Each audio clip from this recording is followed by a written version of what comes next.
Muhammad Syamsi Ali atau lebih dikenal dengan Imam Syamsi Ali berusaha menghilangkan stereotip tentang Islam yang sudah terlanjur terbentuk di tengah masyarakat Amerika.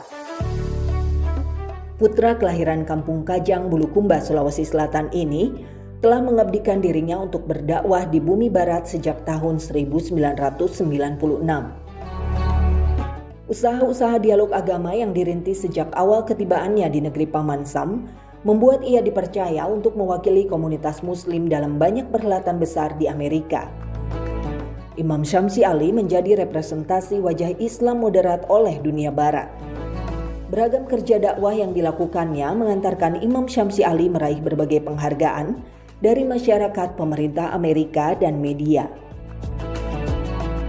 Imam Syamsi Ali mendirikan Nusantara Foundation pada akhir tahun 2013.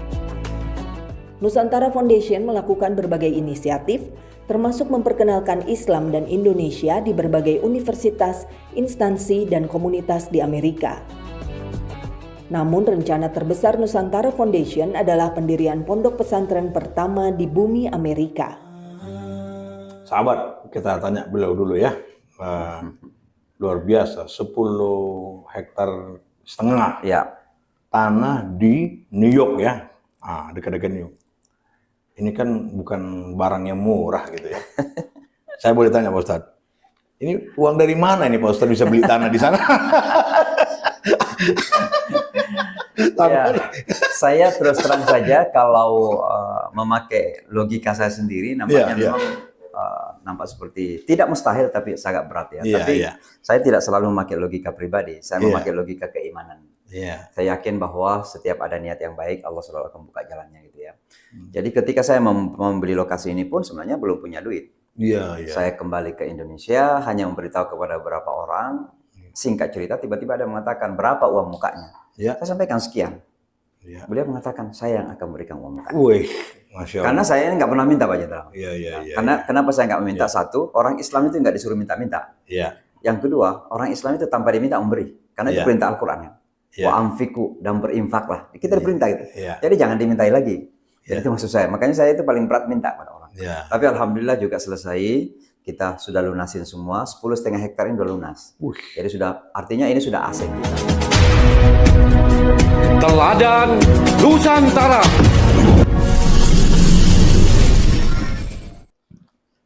Sahabat Pojok Tentara Teladan Nusantara, hari ini tamu kita adalah seorang ustadz yang kondang sangat luar biasa.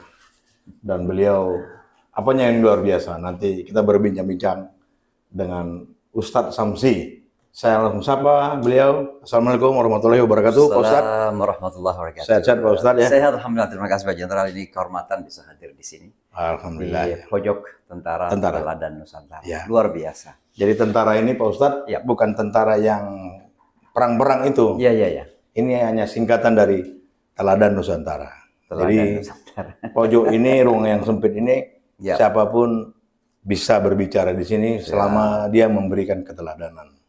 Semoga perbincangan kita ada keteladanan Pak Ustadz ya.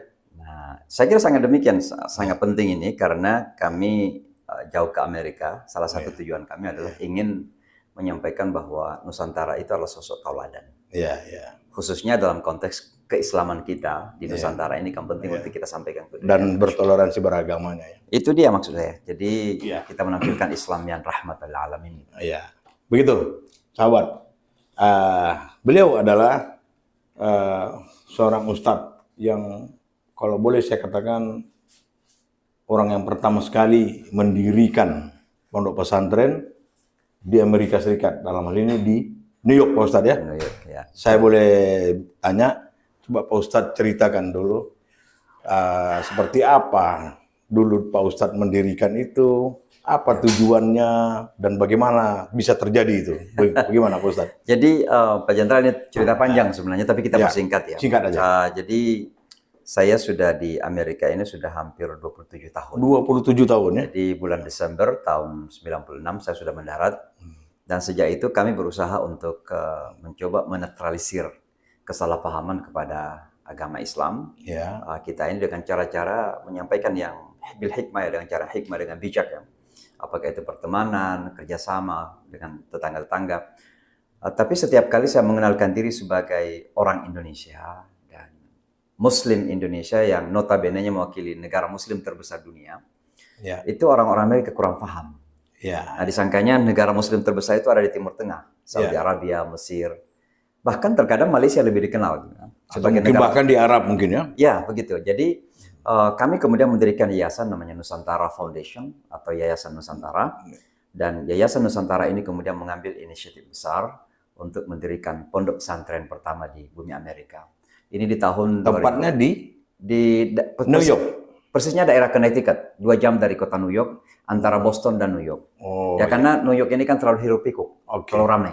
Jadi kalau mau pondok pesantren nampaknya kurang kondusif untuk itu. Maka kami mencari tempat yang agak luaran. Dan lokasi kita cukup besar, 10,5 hektar sekarang ini. Ada gedung-gedung tua yang berapa hektar? 10,5. 10 hektar lebih ya? Ya, 10 hektar lebih. Ada gedung-gedung tua yang sementara kita renovasi dan perbaiki gedung-gedungnya ini untuk kita pakai. Dan ini sudah mulai kita manfaatkan. Jadi sudah ada santrinya dari mana, Pak Ustadz? Santrinya internasional, walaupun masih banyakkan keturunan Indonesia. Dalam artinya anak-anak Indonesia lahir di sana. Dan orang Amerika sendiri ada juga santrinya? Orang Amerika ada yang Afro-American, ada juga keturunan yang campur ya. Ada berapa banyak santrinya? Kalau sekarang ini kan memang lokasi kita beli 2018, proses mulai mau renovasi tahun 2019. 2020 Covid, 2021 juga Covid, tapi kita udah manfaatkan musiman istilahnya. Jadi masih pondok pesantren musiman. Kita masih dalam proses untuk pesantren yang penuh. Makanya jumlah santrinya berapa?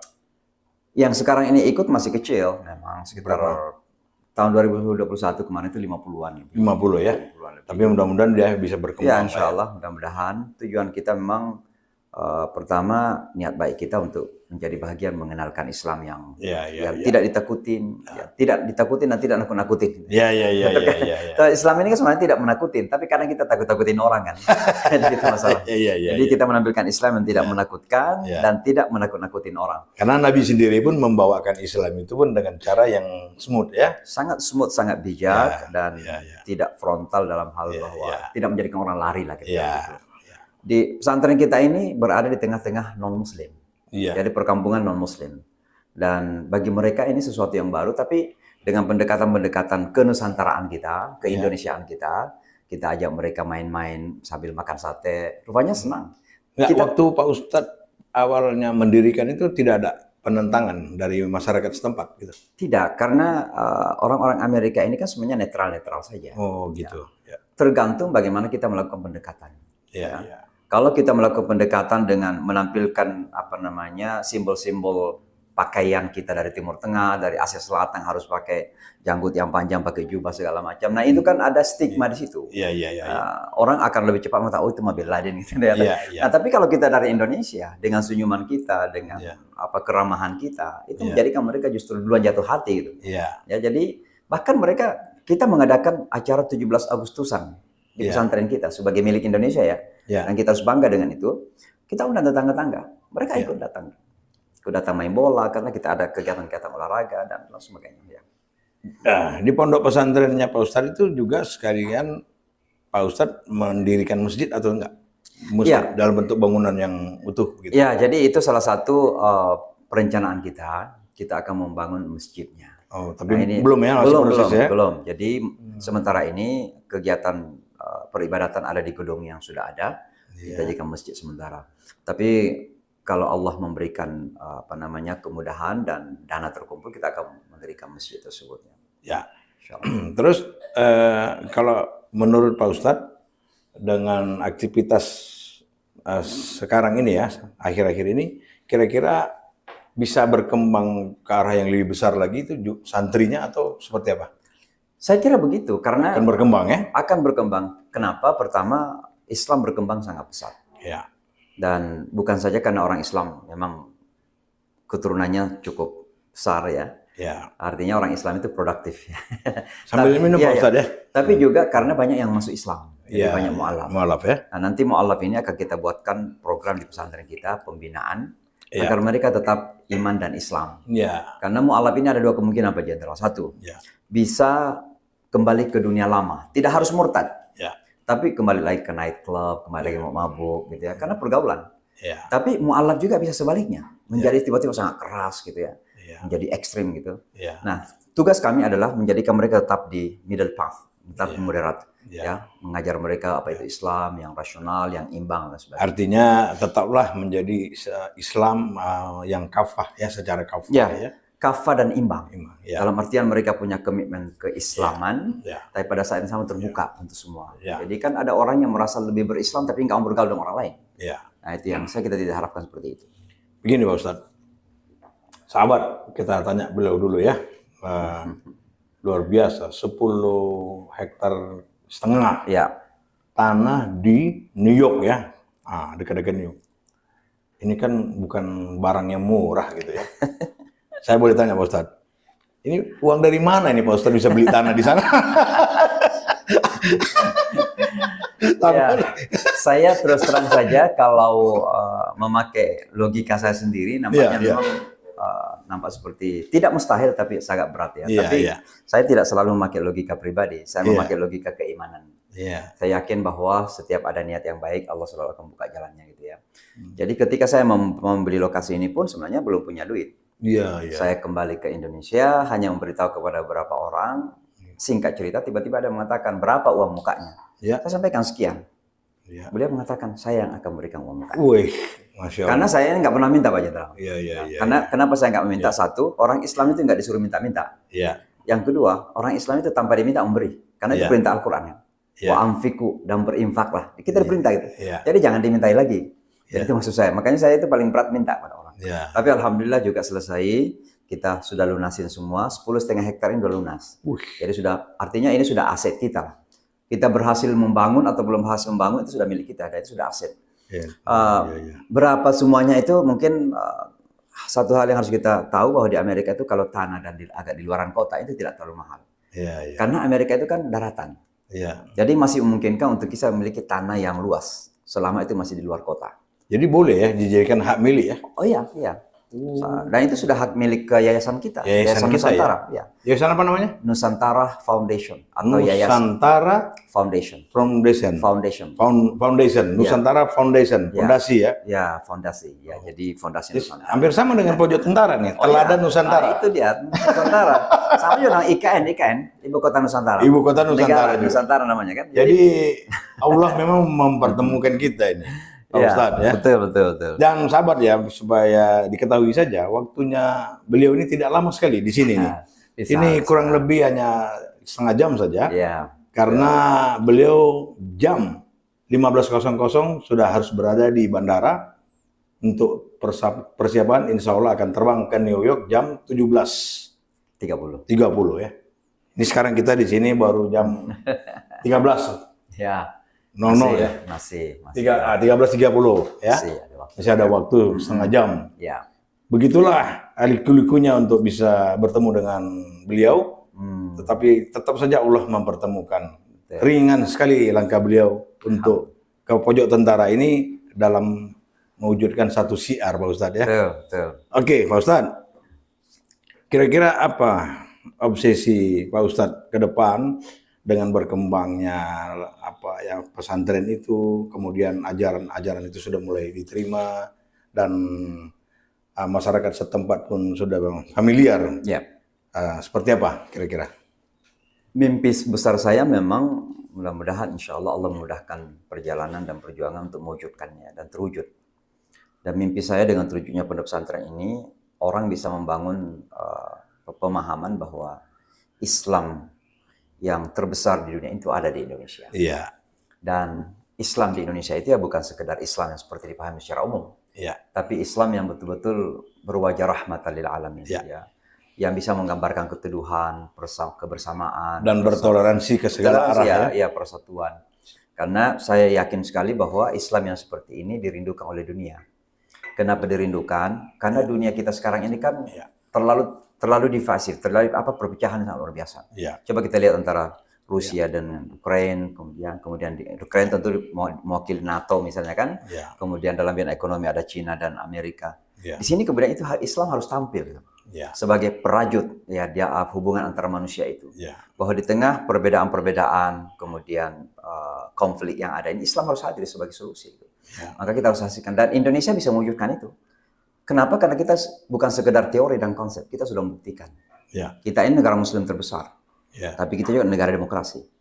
Kita ini negara Muslim terbesar, tapi wanita di Indonesia tidak dihormati. Kita ini negara Muslim terbesar, tapi saudara-saudara kita yang minoritas itu menikmati kehidupan berbangsa dan bernegara di sini. Bayangkan waktu Gus Dur menjadi presiden, langsung Konghucu dapat holiday kan? Dapat liburan. Kami di sana memperjuangkan Idul Fitri, Idul Adha 7 tahun, hanya Kota New York saja. 7 tahun? 7 tahun kami perjuangkan. Itu pun Michael Bloomberg tidak mau menandatangani undang-undangnya. Sampai wali kota baru datang, namanya Bill de Blasio. Jadi baru mereka setuju setelah tahun berapa itu? Bisa merayakan itu? 2013-14 yang lalu, baru setujui bahwa libur Idul Adha dan Idul Fitri udah libur di kota New York, tapi itu pun hanya sekolah saja, bukan nasional gitu ya, bukan seluruhnya, hanya anak-anak sekolah yang libur. Jadi bisa dibayangkan bahwa Indonesia ini dengan 88% lebih penduduknya beragama Islam, tapi semua bisa nikmati dengan hak yang sama gitu loh. Nah ini kan menunjukkan bahwa Islam kita ini adalah Islam yang bisa ditampilkan sebagai keteladanan. Orang tidak lagi mencurigai, ketakutan bahwa nanti kalau Islam berkembang nanti kita akan jadi begini, seperti apa yang terjadi di Timur Tengah dan sebagainya. Jadi saya kira kita harus tampil di garda terdepan. Makanya pesantren ini sangat penting sekali untuk kita jadikan sebagai lompatan untuk menunjukkan itu, bahwa Indonesia itu adalah negara Muslim terbesar dengan keislaman yang istimewa, yang khas, yang mendinginkan dan mendamaikan dunia gitu. Ya, jadi Pak Ustadz mungkin gini ya. Sebetulnya Islam ya cuma satu. Satu saja, betul. Jadi tidak ada Islam di Indonesia seperti ini, Islam di Arab Saudi begini, Islam di tidak. Islam itu hanya satu. Selama pengikut-pengikut ajaran Nabi Muhammad itu Muslim itu tetap berpegang kepada Al-Quran dan hadis, pasti sama. Betul. Masalahnya kan ada pada komitmen perilaku dan perbedaan petafsiran mungkin terhadap Al-Quran dan hadis-hadis itu. Kalau perbedaan tafsiran itu wajar saja, karena itu namanya opini kan, pemikiran. Dan itu pasti jangankan di Indonesia dan luar negeri, sesama Indonesia pasti ada perbedaan. Tapi yang terpenting itu adalah bagaimana karakter kita bisa menjembatani perbedaan itu. Misalnya ada yang mengatakan kan Idul Adha hari Rabu, ada yang mengatakan hari Kamis. Berbeda. Karakternya gimana? Karakter kita adalah bagaimana kita saling toleran. Itu kan karakter. Artinya tergantung kepada sikap dan perilaku kita untuk tidak memaksakan pendapat kita, kehendak kita yang benar. Nah, itu yang saya maksud. Jadi ketika kita mengatakan Islam kita di Indonesia, yang kita maksud adalah representasi keislaman kita sebagai orang Indonesia. Bagaimana perilaku kita dalam mewakili Islam itu. Nah, dakwah yang kami lakukan di Amerika ini kan bukan ceramah-ceramah. Dengan perbuatan sehari-hari itu sudah dakwah, Pak Ustaz. Nah, itu yang saya maksud. Jadi dakwah dengan perilaku itulah dakwah yang sesungguhnya. Dakwah dengan ceramah-ceramah itu hanya 10%, 15% dari seluruh tatanan. Karena orang akan melihat perilaku kita saja kan? Benar. Itu sudah merupakan dakwah ya. Betul, dan betapa banyak orang di Amerika masuk Islam karena perilaku. Bukan karena ceramah. Nah, kenapa dia bisa langsung bisa menerima Islam, mualaf? Di samping perilaku kita yang katakanlah standar ya, baik menurut mereka, terjadi perubahan stigma tadi. Yang tadinya mereka menganggap mungkin, ini Islam ini dengan penuh kekerasan, banyak terorisme apa. Sekarang ternyata Pak Ustadz membawakan Islam itu sesuai standarnya sesuai Al-Quran dan hadis. Betul, seperti itulah kita sampaikan. Sehingga mereka melihat, wah ternyata begini Islam itu Ada satu contoh satu contoh. Jadi murid saya ini dia non Muslim, dulu belajar sama kita di kelas kita. Kita punya kelas mu'alaf non Muslim. Sambil minum Pak Ustadz. Namanya Elizabeth Stewart. Jadi Elizabeth Stewart ini ibunya keturunan Ukraina, bapaknya keturunan Belanda. Ukraina ibunya, Belanda. Kita sambil makan kurban Nabi nih. Ini Pak Ustadz yang bawa nih. Kurma ajwa ya. Kurma ajwa. Lanjut Pak Ustadz. Jadi beliau itu belajar Islam sekitar 8 bulan, tapi nggak masuk Islam. Padahal udah sudah hafal surah-surah pendek, udah banyak ilmu yang dia kuasain. Jadi suatu ketika saya yang tidak tahan tanya sama dia, kenapa itu? Bahkan dia ngajarin orang, sesama non Muslim gitu. Saya tanya, kok kamu itu ngajarin orang, tapi kamu sendiri nggak mau menerima? Kenapa? Dia katakan, saya mau bukti. Saya belum paham. Hidayah. Dia ingin pembuktian. bukti bahwa Allah beri atau tidak hidayah itu. Mungkin itu ya. Dia ingin, waktu itu saya belum paham. Ya. Sampai suatu ketika Idul Fitri, saya ajak dia ke open house-nya Pak Dubes di New York. Ya. Ada halal bihalal lah kira-kira gitu. Dia datang. Nah, besoknya dia telepon saya. Dia katakan mau masuk Islam. Saya tanya, kok bisa sekarang? Dia katakan karena saya sudah melihat buktinya. Apa buktinya? Saya katakan kemarin di halal bihalal itu, saya baru melihat bahwa apa yang selama ini kita pelajari benar. Orang Islam itu ramah, orang Islam itu baik, orang Islam itu bersahabat, ya mudah tersenyum. Nah itu didapatkan di halal bihalal orang Indonesia. Nah artinya apa? Bahwa dakwah dan keteladanan itu sangat penting sekali. Jadi bukan dengan ceramah yang terkadang penuh retorika, tapi orang mempertanyakan mana buktinya. Nah itu yang saya maksud. Dan sebetulnya yang paling hakiki, bukti yang paling besar adalah dia sedang membuktikan sebetulnya Pak Ustadz. Katanya kalau Allah tidak panggil, tidak beri hidayah, nggak bisa. Oh iya, itu sudah pasti. Ternyata dia betul-betul menahannya. Tapi pada waktu dia melihat halal bihalal, Allah beri hidayah, dia nggak bisa tolak. Maka dia mualaf. Sebetulnya itu yang dia tunggu. Betul tuh ya. Dan cara Allah memberikan hidayah itu macam-macam. Iya. Ada yang justru orang marah, justru lihat kemarahan itu Allah membuka hatinya. Ada orang yang memang sudah hanya diklik saja, mencari sesuatu. Misalnya ada yang datang, dia mencari sesuatu yang logis. Apakah benar Islam itu sesuai dengan akal gitu? Ternyata ada satu ayat dalam Al-Quran yang membicarakan bagaimana logika Islam. Berbicara misalnya tentang Big Bang. Teori Big Bang. Teori Big Bang misalnya. Karena taratkan bahwa bumi ini pernah bersatu, kemudian fafatakna kamisu. Jadi dia dapatkan seperti itu. Nah ada juga yang memang karena kekosongan batin. Nah di Islam ini mereka temukan. Sebenarnya kalau kekosongan batin itu orang-orang di mana saja bisa menemukan ya dengan meditasi gitu ya. Tapi kelebihan Islam itu adalah bahwa Islam mengisi kekosongan batin, tapi pada saat yang sama tidak perlu merendahkan akal. Nah di situ kelebihan Islam itu di dunia balik. Maka banyak sekali jalan-jalan yang Allah sediakan untuk orang ini mendapatkan hidayah.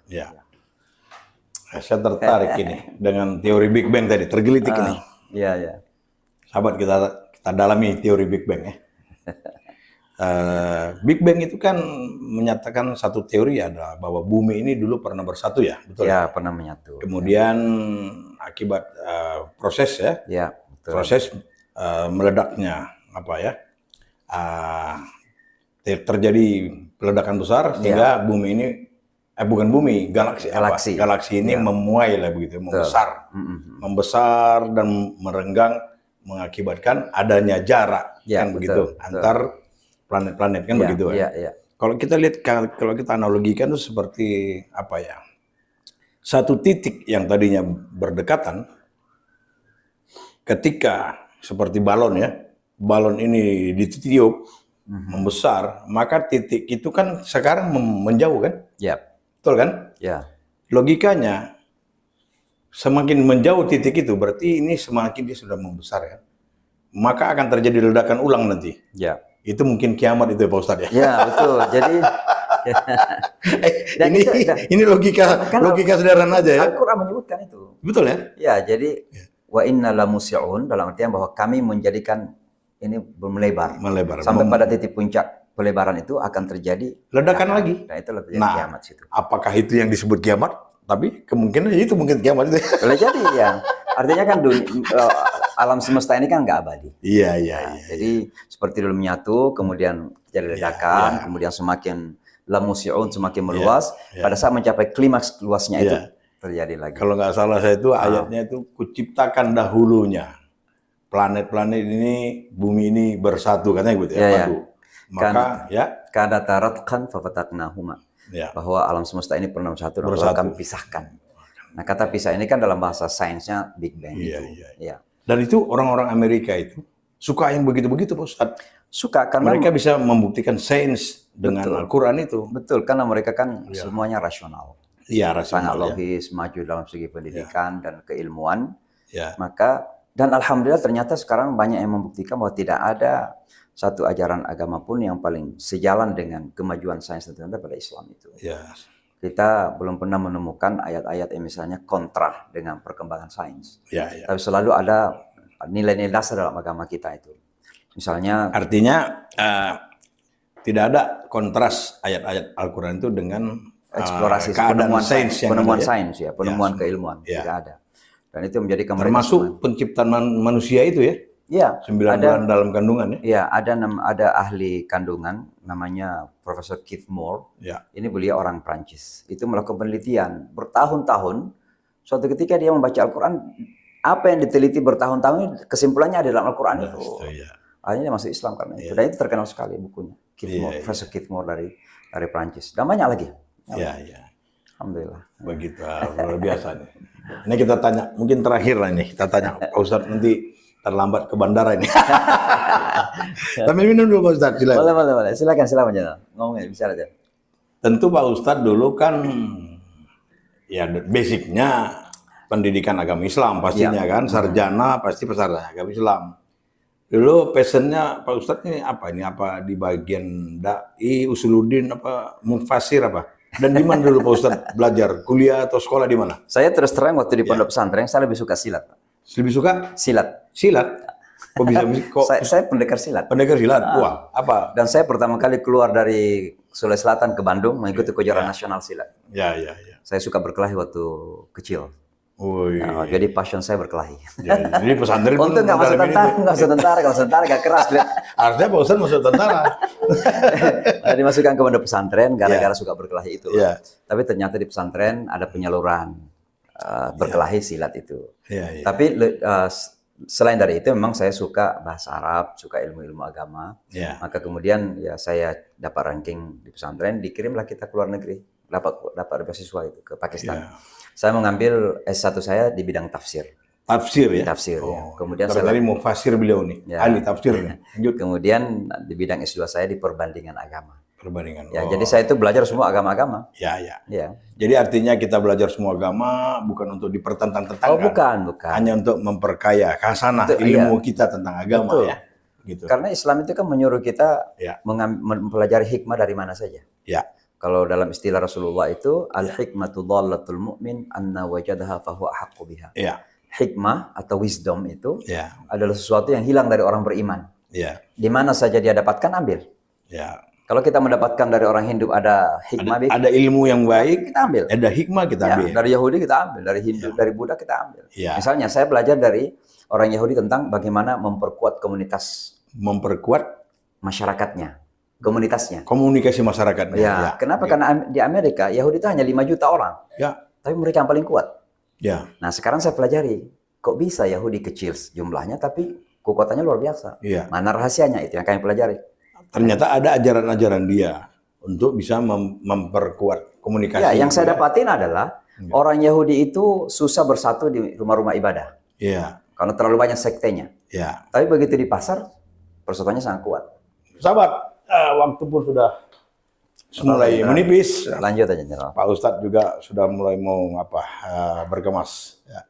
Kita doakan beliau nanti dalam perjalanan aman sampai di tempat, sehat-sehat selalu dan sukses mengembangkan syiar agama Islam di New York ya Pak Ustadz. Amin ya rabbal alamin. Kemudian kita di season terakhir ya Pak Ustadz. Kira-kira apa yang menjadi yang mungkin tentu 23 tahun ini kan Pak Ustadz ada hal-hal yang menonjol ya dalam mengembangkan syiar Islam ini. Tentu ada suka dan dukanya gitu. Kira-kira Pak Ustadz bisa sampaikan di sahabat Pojok Tentara ini. Apa kira-kira yang hambatan yang menonjol sekali dan apa yang membuat Pak Ustadz berkesan mungkin yang kelompok-kelompok tertentu yang mendukung Pak Ustadz dalam suka dan dukanya lah ya, gitu kira-kira. Sukanya dulu biar enak. Ya. Jadi sukanya, manisnya, enaknya itu adalah di saat kita mendapat kesempatan membimbing seseorang menemukan hidayahnya. Ya. Itu kan itu pun hadis sebenarnya mengatakan bahwa la an yahdiyallahu bika rajulan wahidan khairul laka min humurin na'am. Kalau kamu oleh Allah dijadikan sebagai jalan hidayah bagi seseorang, maka itu lebih baik dari seluruh dunia dan isinya. Iya. Ada rasa bahagia, ada rasa kepuasan ketika kita bisa menuntun seseorang untuk menemukan hidayah. Bukan kita yang memberikan hidayah, tapi kita bisa nyari penyebab, jalan bagi mereka untuk menemukan hidayah. Untuk menemukan hidayah. Dan itu yang paling manis sekali ya dari segala rintangan yang ada. Kita pun bahagia sekali ya. Bahagia sekali itu. Ada kepuasan tersendiri untuk Iya, itu ya. Tapi dukanya ini memang tidak mudah ya kita berdoa, apalagi di tengah-tengah non-Muslim, apalagi dalam konteks Amerika yang kita anggap merasa superpower, atau orang melihatnya juga superpower, Amerika itu, karena mereka merasa lebih dalam segala hal. Jadi ketika kita menyampaikan Islam itu, maka mereka terkadang melihat sebelah mata kita. Bukan sekedar melihat sebelah mata, tapi melihat kita ini kurang. Ya, kurang dari mereka, kurang berilmu, kurang faham, kurang ekonomi, semua ada sebuah kekurangan lah. Sehingga terkadang mereka mempertanyakan, siapa kamu mengajari kami gitu. Nah, saya kira ini sekaligus menjadi tantangan bahwa untuk efektifnya dakwah di masa akan datang, umat harus menjadi kuat. Harus menjadi kuat. Kita kuat dalam politikan, perekonomian, dalam militer, dalam segala hal. Ketika kita kuat, maka kita punya kapasitas untuk berbicara. Orang tidak akan memandang enteng kita. Tapi kalau kita lemah, maka selalu orang melihat kita ini kecil, tidak mampu. Nah, itu berat bagi kami. Apalagi dalam konteks seringkali dipertanyakan oleh mereka. Nanti kalau Amerika jadi Muslim mayoritas suatu ketika misalnya, kira-kira Amerika akan menjadi bentuknya seperti mana dari seluruh negara Islam? Ya kan begitu kan. Jadi tidak bisa juga memberikan contoh. Gitu. Kita di Indonesia juga masih terus berjuang gitu. Mudah-mudahan jadi negara kuat kan. Negara emas gitu ya. Kemudian Mesir, Pakistan. Jadi maksud saya adalah ini pedih juga, tapi itu realita. Ya, jadi ada manisnya, ada dukanya, tapi kita jalan terus karena bagi kami yang penting adalah mencari ridha Allah. Kita juga kan pasti terbatas ya. Pada akhirnya Allah menentukan apakah berhasil apa yang kita ciptakan atau tidak, itu semua ada di tangan Allah Subhanahu wa taala. Kita tetap aja terus berkarya, bekerja, berikhtiar ya. Kan yang disuruh kan berbuat saja. Kita tidak disuruh mencapai hasil karena Allah yang memberikan hasil. Nah, kemudian pasti ini kawan-kawan sahabat tentara Teladan Nusantara ini bertanya ini, kenapa jauh-jauh ini Pak Ustadz Samsi ini dari Makassar nih, Bulukumba ya? Saya dari Bulukumba ya. Kenapa jauh sekali bikin pondok pesantren di Amerika sana itu? Di kampung sendiri, apakah dibuat nggak ini? Di Sulawesi Selatan. Jadi ada beberapa pertanyaan. Di Indonesia lah. Ya, itu salah satu pertanyaan saya ditanya, kenapa bikin pesantren di Amerika? Saya katakan bahwa untuk menyampaikan sebuah argumentasi kepada mereka bahwa Indonesia memang negara Muslim terbesar dunia. Jadi jangan ketika orang berpikir tentang Islam kok selalu Timur Tengah. Kita inginlah mereka mau nengok ke Indonesia. Maka pesantren ini sebenarnya adalah suatu gebrakan besar. Agar mereka bisa tahu bahwa Indonesia memang besar dan bisa melakukan sesuatu yang besar. Itu yang pertama. Yang kedua, saya ingin juga menggugah teman-teman kita di Indonesia. Maka penggalangan dana saya dari Indonesia memang. Ingin menggugah teman-teman di Indonesia bahwa kita punya tanggung jawab besar di dalam menyampaikan Islam ke dunia luar. Yang Islam yang seperti kita praktekkan Indonesia ini, dan pahami gitu loh. Nah, itu sebabnya kami mendirikan pondok pesantren. Jadi banyak alasan dan banyak sekali argumentasi yang bisa kita berikan kenapa harus pesantren dan kenapa di Amerika. Kenapa harus di Amerika? Betul. Gitu. Begitu, sama. Jadi ternyata ada tujuan dari beliau. Jadi merambah ke dunia luar sana, ke Amerika, kira-kira begitu. Artinya mungkin di sini kan udah terlalu banyak pondok pesantren gitu ya. Justru mungkin yang sudah maju di sini ya, yang sudah kalau kita bilang pesantren-pesantren yang sudah world class lah, kira-kira begitu ya, kelas dunia ya. Dia artinya dia santrinya paham bahasa Inggris, bahasa Jerman, bahasa apa. Buka cabangnya di sana justru ya. Oh iya. Kalau Ustaz kan punya lahan banyak itu bisa. Kalau mungkin kan boleh saja. Bisa bikin. Kita melakukan kolaborasi dengan pondok pesantren sini. Jadi mereka ngirim santri ke sana, kita buatkan program kepemimpinan salah satunya. Karena dunia kita kan dunia terbuka sekarang. Jadi apa yang terjadi di Indonesia itu punya dampak di Amerika. Apa yang terjadi di Amerika juga punya dampak di Indonesia. Maka kolaborasi itu penting. Maka pesantren kami nanti kalau memang insya Allah dimudahkan dan terwujud dengan baik, itu akan banyak melakukan kerjasama di sini. Nama pondok pesantrennya apa? Nur Inka Nusantara Madani. Nur Inka Nusantara Madani. Madani. Ya singkatnya Nusantara Madani lah. Pesantren Nusantara Madani. Nur Inka. Nur Inka itu nama siapa? Inka itu sebenarnya ikatan kasih. Jadi terjemahan dari rahmatul alamin. Nur itu cahaya cinta. Iya. Dan kemudian Nusantara kan Madani artinya peradaban, jadi peradaban Nusantara. Jadi singkatan yang diperpanjang dan menjadi masih singkatan diperpanjang lagi ya. Sahabat. Baik Pak Ustadz, sebelum kita akhiri, seperti biasa pojok ini selalu memberikan satu semacam apa ya, quote, nasihat-nasihat ya. Nanti sebelum kita akhiri mungkin Pak Ustadz bisa memberikan semacam apa keteladanan, apa nasihat lah kepada terutama pemuda-pemudi ya, anak-anak muda dan orang-orang yang apa namanya yang sedang mendalami agama. Bagaimana supaya bisa ilmu-ilmu agama itu dia bisa gunakan untuk mempersatukan bangsa. Kira gitu. Ya, jadi saya kira memang kita harus selalu perbaharui cara pandang kita dalam beragama ya. Agama itu kan adalah fondasi perbaikan. Artinya dengan beragama kita semakin baik.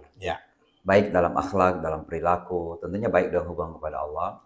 Tapi termasuk baik dalam hubungan antar manusia. Jadi jangan sebaliknya yang terjadi, semakin beragama, semakin renggang dalam hubungan antar manusia. Nah, itulah sebabnya kita alhamdulillah Muslim itu kan ada ukhuwah. Dan kita akui itu ukhuwah imaniyah atau islamiyah, ukhuwah wataniyah dan ukhuwah basyariyah. Itu sangat penting sekali untuk kita rekatkan itu.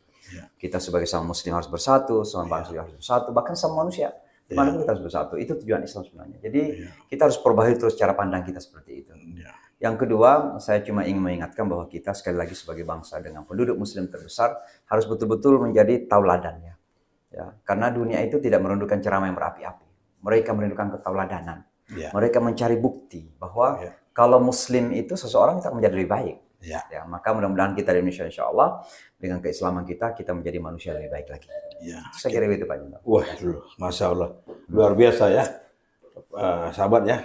Tapi sebelum kita berpisah Pak Ustadz, biasa di pojok ini ada kenang-kenangan Pak Ustadz. Oh gitu. Siapa yang tidak mau? Kita akan berikan apa? Kostum nih, baju pojok tentara nih Pak Ustadz. Pojok tentara nanti bisa dibuka ini. Mudah-mudahan Pak Ustadz pakai ini di apa? Di Amerika ya? New York. Nah, orang New York tanya apa itu pojok tentara itu? Tentara. Jadi bukan soldier corner ya, jangan Pak Ustadz bilang itu. Ini pas ini. Wah. Pojok tentara, teladan Nusantara. Mudah-mudahan Pak Ustadz bisa ingat-ingat pojok yang sempit ini. Sahabat. Terima kasih. Saya juga ini ada oleh-oleh Pak Jenderal. Apa itu? Ini cerita perjalanan dari kampung sampai kota New York. Ini sudah menapak jalan dakwah di bumi barat. Ya. Ini cerita ringan tentang bagaimana kami dari Bulukumba sampai ke sana, sampai ke Amerika.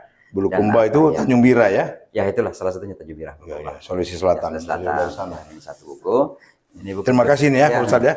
Dan ini lagi ini mengenai perkembangan pesantren kita di sana. Pembangunan pesantren Nur Inka Nusantara Ramadan. Madani ya. Luar biasa. Saya akan baca ini Pak Ustadz. Siap. Makasih banyak Pak Jenderal. Saya akan bersama ilmu di sini. Pasti. Sahabat pojok tentara, teladan Nusantara. Demikian perbincangan kami dengan Pak Ustadz Samsi Ali. Beliau seorang imam di New York. Dan semoga dari ruangan yang sempit ini pojok tentara terus memberikan keteladanan bagi bangsa dan negara. Sedemikian saja. Wassalamualaikum warahmatullahi wabarakatuh. Pojok tentara, teladan Nusantara. Sekali lagi, pojok tentara, teladan Nusantara. Mantap. Teladan Nusantara.